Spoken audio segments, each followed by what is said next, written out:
We're so glad that you're with us today as we continue the series called Rewarded, and we're looking at the passages in the New Testament where Jesus says that if you and I do certain things, he promises to reward us, not just at some point in the future or in eternity or heaven when we die, but instead right now as you and I are following Jesus. Now, you don't have to raise your hand for this, but how many of you have the Chick-fil-A app? I know it's like a bad time to bring it up, right? It's Sunday, you can't go there, I don't know about you, that's the day like I most want to eat there, right? It's like after church, it's like, let's go to Chick-fil-A and it's closed. But the idea behind the Chick-fil-A app, first of all, I open it up, it tells me I'm a signature member. I don't know what that means. Do you know what that means? I think it means I spend way too much money there. When my kids ask me, hey, will you go to Chick-fil-A after church? So we do that on Thursdays oftentimes. But the idea behind the app is you buy stuff, and then what happens? You get points that later on you can redeem for merchandise or food, right? The thing I redeem it for the most is chicken biscuits for breakfast. And some of you are like, that's so disgusting. Who has chicken for breakfast? Give me a bagel and some cream cheese and I'm ready to go, right? Well, I do like the chicken biscuits, but here's what I want you to think about with that app. Wouldn't it be amazing if there was an app like that, but it was the Jesus app? Can you imagine that? Like, you do good things and you earn points. So like, you invited someone to church, you got 50 extra points. You read your Bible this morning, you prayed, you earned some points. You didn't swear at that person when they cut you off on the Northway, double points, right? I mean, it wasn't your turn to do the dishes and you did them anyway, right? You took the night when it was your spouse's turn to put the kids to bed, you did it anyway, extra points. And wouldn't it be amazing if you were in an emergency situation and you could redeem those points for valuable things? Like, for example, you wake up in the morning and your throat's hurting, your sinuses. I'm gonna redeem this for an emergency healing right now, Or you get pulled over for speeding on the way to work and you're like, I need an emergency favor card. Get out of ticket for free. Or maybe you forget to get the milk on the way home and your spouse is not gonna be happy. Like, can I get an emergency forgiveness? Like instant forgiveness, the night is not ruined, right? I mean, wouldn't it be amazing if following Jesus was like that? But the shocking thing for many people is that when they follow Jesus, they realize, it doesn't quite work that way. And in fact, it actually works the opposite way sometimes. We're not rewarded. Many times it feels like we're penalized, like we're punished for following Jesus. I don't know if you realize this yet or not, but following Jesus at some point will eventually cost us something. Not reward us with something, but actually cost us something. And maybe you've already started to feel that. Maybe you've already started to recognize some of the cost of following Jesus. Maybe for you at work, you're not trying to draw attention to yourself, but you wanted to thank Jesus for your food. Maybe you're at school in the cafeteria. Maybe it was the break room and you just closed your head, closed your eyes, bowed your head and just said a quick little prayer for your meal. And now all of a sudden you are ridiculed mercilessly. You're the Jesus guy, the Jesus girl, the holy roller, and now, and it doesn't feel great. Or maybe some of your friend groups, you just feel excluded. And some of it is like you feel like you have to exclude yourself. Because you know that they're going out to drink and they say it's a harmless girls' night, but they're flirting and they're all married and it doesn't encourage you to be faithful to your spouse. And you're like, I don't think I can do that. And I feel like it's costing me some of my friendships. Some of you may feel the pressure at work to say that a lie is the truth. And you're like, I can't put my name on these numbers. I can't say that this is true because I know it's not. And you feel this tension. Maybe you feel it in your home. Your spouse thinks that you've gone off the deep end, following Jesus, you've joined a cult, and like, what's happening? Your grandmother, she's like, no, we don't do that kind of stuff. And you're just like, man, this following Jesus thing is a little harder than what I thought. And eventually, following Jesus is going to cause you and I to make some tough choices, and it's going to cost us something. Maybe you've already felt that in a romantic relationship. You're like, whew, I don't think this is right. They have zero desire to follow Jesus or want to follow Jesus. I don't know. I had a teacher tell me several years ago that some students came to them at public school and wanted to start a Christian club. Beforehand, a student-led club, and they were needing a sponsor. And so they asked this teacher if they would be the sponsor. And so the teacher was moving forward with it, all excited about it. And an administrator approached this teacher and said, "Are you sure you want to do that? Aren't you up for tenure this year? I think this will hurt your chances of being a tenured teacher if you sponsor this club." Now, all of a sudden, there's a cost. There's a cost for following Jesus. What are you going to choose? What are you going to pick? You see, in the beginning, all we see is what? In the beginning, all we see are benefits of following Christ, and that's true. The benefits we feel at the beginning continue on our entire journey of following Christ. Like the benefits of, man, I just feel joyful. I wake up and I don't have that guilt and shame that I used to feel. Like I don't feel nearly as anxious as I used to feel. I feel peace in my life. I know that God is with me. I'm praying and God is answering prayer. I have a new community of friends who encourage me, who love me unconditionally, who are there for me to encourage me and support me. And this just feels amazing. And it is amazing. And then you find out that in your normal day-to-day life of following Jesus, it creates some hardship that you weren't expecting or you have never experienced before in your life. So here's one of the big things I want you to remember today, especially if you don't remember anything else, is this. Obedience doesn't exempt us from hardship. Many times, obedience is the very thing that brings hardship to us. Just in our day-to-day life of just trying to follow Jesus, sometimes being faithful to him, sometimes obedience to Jesus brings difficulty, brings hardship. Now, I know some of you are thinking, Pastor, are we in a series called Rewarded? Like, it just feels like this series just took a weird turn. Like, this doesn't sound like rewarded at all. This sounds like I'm being penalized. This sounds like I'm being punished for following Jesus. Well, where does the reward come in? Well, I'm glad you asked.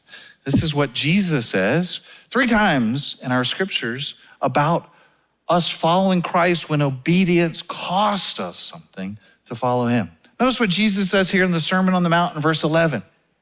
He says, God blesses you when people mock you and persecute you and lie about you. What is he saying blesses you? He's talking about right now. He's not talking about in heaven. He's talking about God blesses you right now. So you follow him. Those who persecute you, lie about you, say all sorts of evil things against you. Why? Because you are my followers. And then verse 12, he goes on, he says, be happy about it. Be very glad. You're like, Jesus, are you sure about that? Be very glad. He says, for a great reward, not a small reward, but a great reward awaits you in heaven. So there's a blessing now, but then there's a great award in heaven. And remember, the ancient prophets were persecuted in the same way. This is the Sermon on the Mount. Later on in Luke chapter 6, which is, scholars call this the Sermon on the Plain, Jesus repeats this teaching and he says, what blessings await you when people hate you and exclude you and mock you and curse you as evil. Why? Because you're followers of the Son of Man. Then verse 23, he says, when that happens, be happy. Yes, leap for joy. I want to point out something. I missed it. Let's go back to verse 22. This was on me.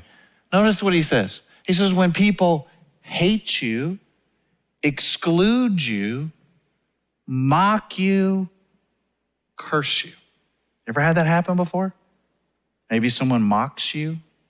They exclude you, keeping you out of the group. Why? Because of your faith. Then verse 23, back at it. He says, for a great reward awaits you in heaven.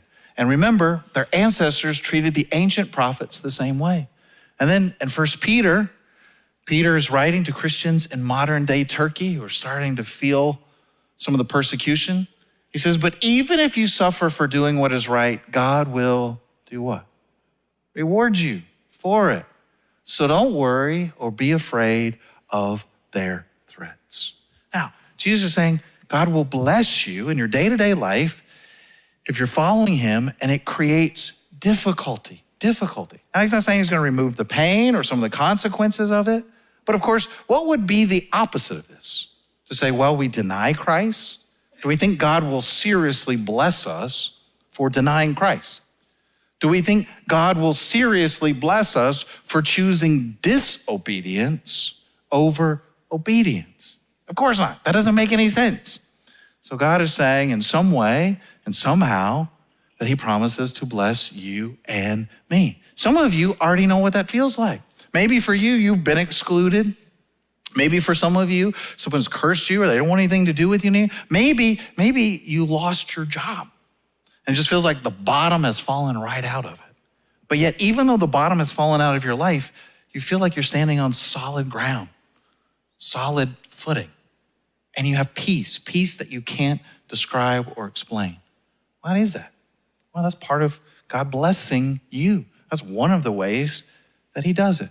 Now, as we're talking about these things happening to us, I recognize that there's a scale when it comes to persecution. Would you agree with me on that? You know, on the far end, the worst persecution that could happen is that someone would take your life or the life of one of your loved ones. Then, of course, there's imprisonment on the far end of that scale. For many of us, most of us, we never will have to worry about that in our life, and we thank God for that. But that doesn't mean Christians around the world will never have to face that, and many of them do. And then, of course, maybe in the middle of this scale is some kind of economic consequence. And maybe you do lose your job because you refuse to say that a lie is the truth. Maybe for you, you get 1-star reviews on Google because of no other reason than you're a follower of Jesus. And they're trying to bring you, and you know, you're like, that's a lie, that's not even true. And it's hurting your business, it's hurting your employees. There's economic consequences, and because of just simply lying. And then, of course, on the other end of the scale are people laughing at us, mocking us, unfriending us, excluding us from their life.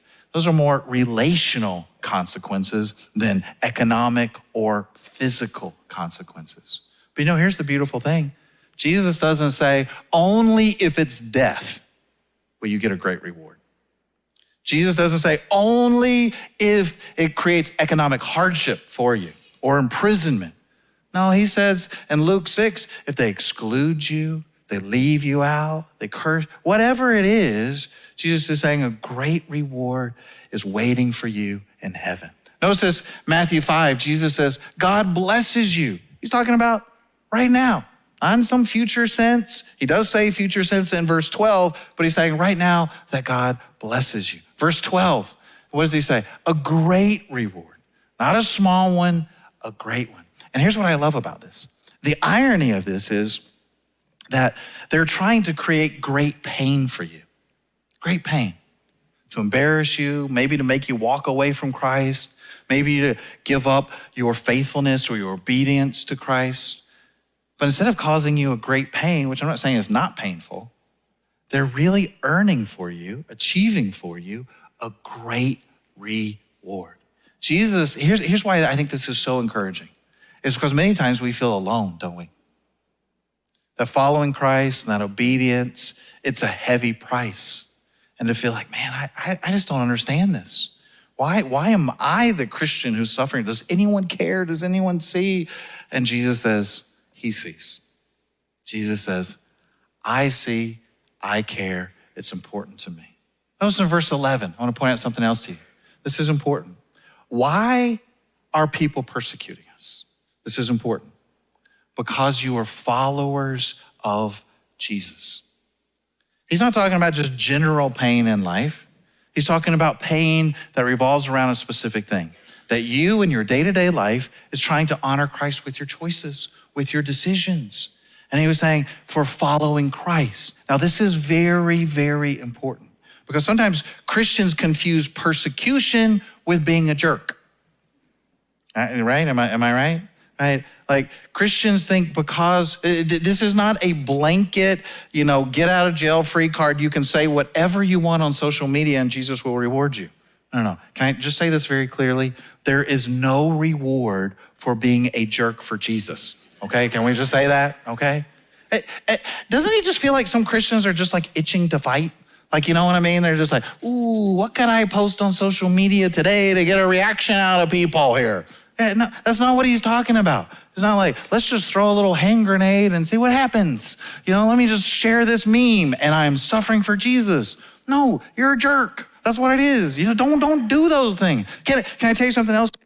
There's a difference in suffering for your political views versus for following Jesus. And for some people, those things are woven so tightly together that they can't see a difference. And I want to say, you're not suffering for Jesus, you're suffering for your political party. You're suffering for your political candidate. That's who you're suffering for. You're not suffering for Jesus. There is no reward for suffering for your political party or your candidate. It's saying in your day-to-day life of following Jesus, of trying to honor him in your finances, honor him with your sexuality, honor him with your integrity and value, all of those things. That if it costs you, Jesus is saying, I see it. He's not saying just go out there and just start shooting everybody with your truth. No, that's not what Jesus is saying here. He's talking about you and I following him. Now, this is also an important distinction. Jesus isn't just rewarding generic pain.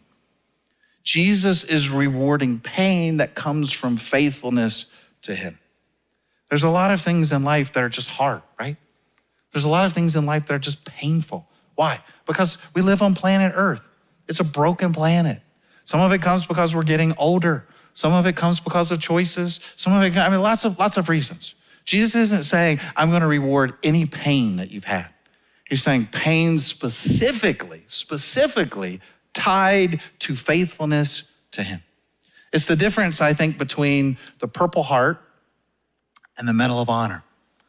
Do you know what the difference is between those two? You know what the Purple Heart is for? Soldiers receive the Purple Heart if they're wounded or killed in action because of enemy action. In my mind, I think they deserve it, right? I mean, you get shot or hurt for our country, because of an enemy action against us. I think you definitely deserve the Purple Heart. The Purple Heart is for pain. It's for pain. Maybe even for death from an enemy. And I think that they certainly deserve it. Now, something different about the Medal of Honor. The Medal of Honor, you're not rewarding the pain. You're rewarding and acknowledging the bravery. The bravery. You would get the Medal of Honor if you jumped on a grenade to protect the guys around you. They're not rewarding the pain, which would cause a lot of pain if you did that. They're rewarding the bravery. And this is what Jesus is saying. He's like, I'm not rewarding that you went through a painful thing. I'm rewarding your faithfulness to me despite the great cost to you. Maybe with your health, maybe relationally, maybe economically, maybe to your family. Jesus is saying, I'll bless you now and I will bless you in the future. Notice this in Matthew 5 and verse 12. He says this, and remember the ancient prophets were persecuted in the same way. Jesus is saying, this is normal for people who are followers of him. This is a normal piece of what it means to follow Jesus. He's saying, just like they persecuted Elijah, just like they persecuted Jeremiah, just like they persecuted Amos, and even John the Baptist. He's saying, your name is right up there with them. And you're like, little old me? Me? I'm mentioned in that same name, those same groups? Yes, just like they persecuted them, that your name is listed right there. Why? Because of your faithfulness to Christ. Remember we talked about Peter here, 1 Peter 3 and verse 14? Peter, we said, was writing to Christians in modern day Turkey. Christians in modern day Turkey were starting to feel the rumbles of society changing around them. Why? They're just following Jesus. They're starting to feel economic pressure. They're starting to feel people being pushed out of their trade guilds or their trade unions, people refusing to do work or business with them, people beginning to lose their status and this honor culture. Why? What did they do? What was their great thing? They followed Jesus. They haven't quite got to the time period of Nero or later on with Domitian, Emperor Domitian, and all of the real physical persecution that would come to Christians in later years. But they were just starting to feel it. And Peter is writing to them to encourage them. He says, and he's reminding them of Jesus' words. He says, but even if you suffer for doing what is right, God will do what? Reward you for it. Peter doesn't attach it to heaven. He's talking about right now. He'll reward you for it. So don't worry or be afraid of their threats. You know what he's saying? He's saying God's reward is greater than the world's rejection. And some of you have already felt that rejection. Maybe you felt it from your parents, maybe from your grandmother, maybe from your spouse, maybe from your friends, maybe at people at work. And what did you do to deserve such rejection? You just followed Jesus. You're just wanting to honor him in all of your choices. And Jesus says, I see that. I see that. And he was saying, it's worth it. It's worth it to stay faithful to him. Because in that moment, it doesn't feel worth it, does it? It feels like, what's the point? What's the point of doing good when good just costs me more? When good is more painful than being bad? What am I doing? So you say, no. Stay faithful. I see it. It matters. It's important. So I want to ask you two questions as we wrap up. Just as we get a little personal here as we think about this. So here's the first question I want to ask you. What will you choose when you feel the pressure?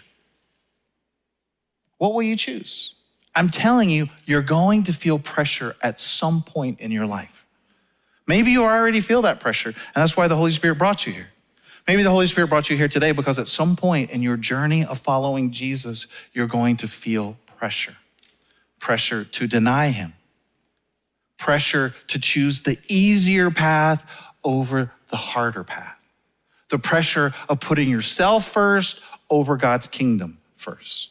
The pressure of saying, I'm just gonna go along to get along. I'm just gonna look the other way and act like I didn't see it. But we have to ask ourselves, how could God ever bless disobedience? How could God ever bless us being unfaithful to him? It doesn't make any sense, does it?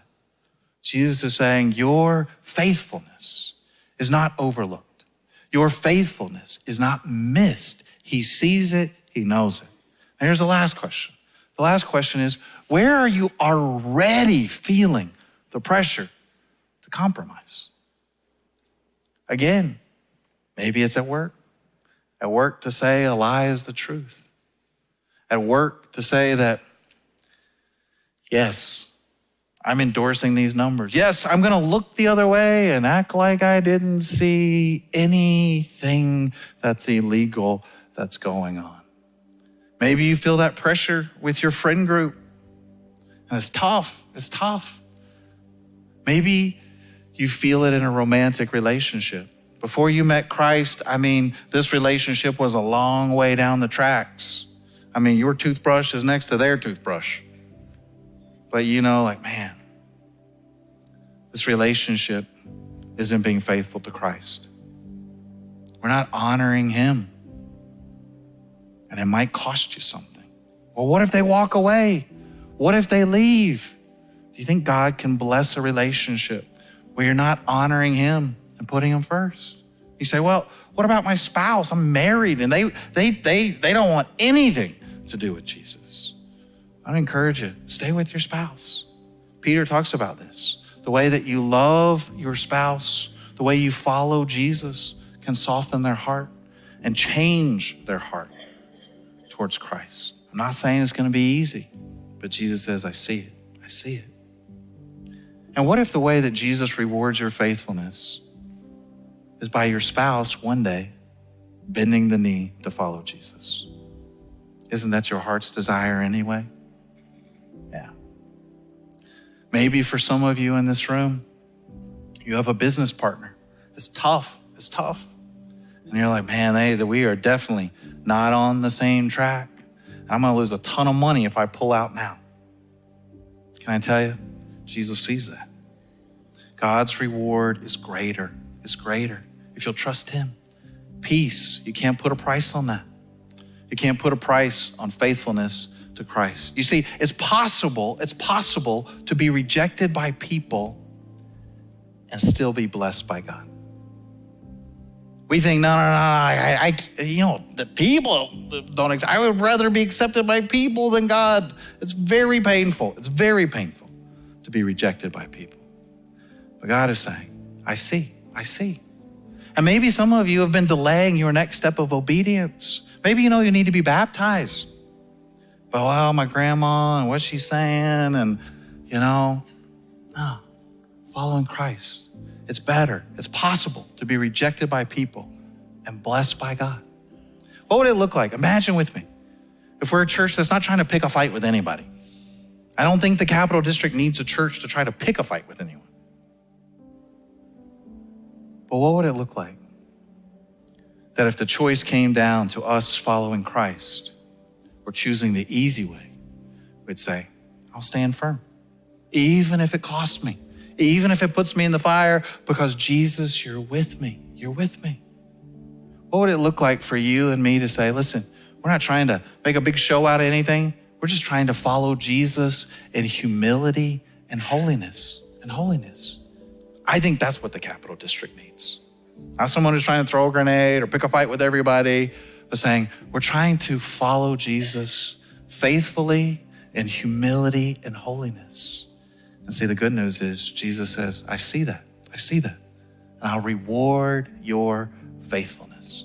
Let's pray together today. Where is it hard for you to follow Jesus right now? Would you say, Jesus, give me the strength. Give me the strength to choose the right thing over the easy thing. Maybe some of you are in a relationship that God has changed your heart. They're headed in a different direction. Trust God's plan. Trust God's path. Maybe some of you you got a tough decision on Monday. Say, God, I want to honor you. I never want to say that a lie is the truth. Give me the strength. Give me the courage. And I'm weak, but I need your help. Maybe you felt the pain of it already. Can I tell you that Jesus sees you? God cannot reward disobedience and you choosing to follow him in obedience. He sees it. It's not lost on him. Father, today, we live in a world that's so complicated. Sometimes it's hard to know what is right and what is wrong. But Father, there are other times where it's clearly we know what is right and wrong. And so help us, Lord. Give us the strength and the conviction to follow you, to walk in that truth, to walk in that holiness. For my brothers and sisters in this room who are struggling, would you give them faith and courage, conviction to live in a way that honors you? For those who are hurting, who have already walked down that road of trying to honor you, and maybe they're unsure, maybe they're second guessing, would today your words speak life to them and encourage them to follow you and to stay faithful to you. May that be true of us, Lord, every single day as we follow you, showing the Capital Region what it looks like to walk in humility and holiness and faithfulness to you. We ask all of these things in Jesus' name.